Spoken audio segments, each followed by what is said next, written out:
માનવતા નેવે મૂકી હેવાનિયતની હદ વટાવતો કિસ્સો પાનોલી જીઆઈડીસી વિસ્તારમાં બન્યો છે, જેમાં ગત સાંજે એક અપાર્ટમેન્ટમાં રહેતા મૂળ બિહારનો દીપકલાલ બાબુસિંહ એ અન્ય શ્રમિકની 11 માસની દીકરીને પોતાની હવસનો શિકાર બનાવી હતી.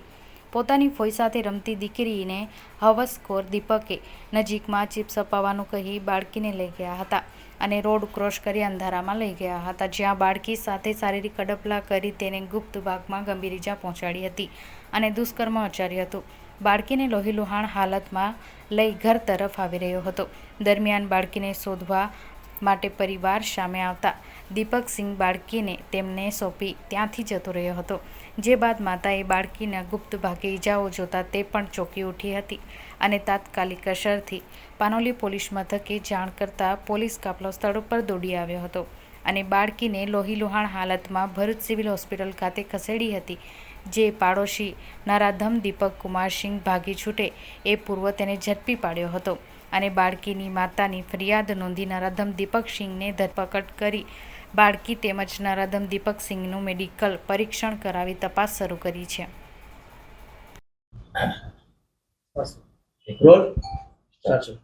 ગઈકાલ 22/9/2024 રોજ પાનોલી પોલીસ સ્ટેશનને હોસ્પિટલ તરફથી વર્ધી આવતા ભરૂચ સિવિલમાંથી વર્ધી આવતા પોલીસને માહિતી મળેલ કે પાનોલી પોલીસ સ્ટેશનમાં ખરોડ ગામમાં રહેતા એક બાળકી પર એક દુષ્કર્મનો બનાવ બનેલ છે. આ બનાવની વિગત એવી છે કે જે બાળકી રહે છે ત્યાં એની બાજુમાં જ પડોશમાં જ રહેતા આરોપી દીપક કુમાર લાલબાબુ સિંહ રહે ખરોડ વેલફેર હોસ્પિટલની સામે એના દ્વારા આ બાળકીને ચિપ્સ આપવાના બહાને તેની દાદીમા પાસેથી લઈ જવામાં આવેલ અને થોડા આગળ રોડ ક્રોસ કરીને લઈ જતા હતા. એ દરમિયાન બાળકીનો રડવાનો અવાજ આવતા દાદીમા દોડીને તેની પાસે પહોંચ્યા હતા અને એ દરમિયાન બાળકીને ગુપ્તાંગમાંથી લોહી નીકળતું હતું, તેથી તેને તેના પરિવાર છે એ હોસ્પિટલમાં સારવારથી લઈ ગયેલ.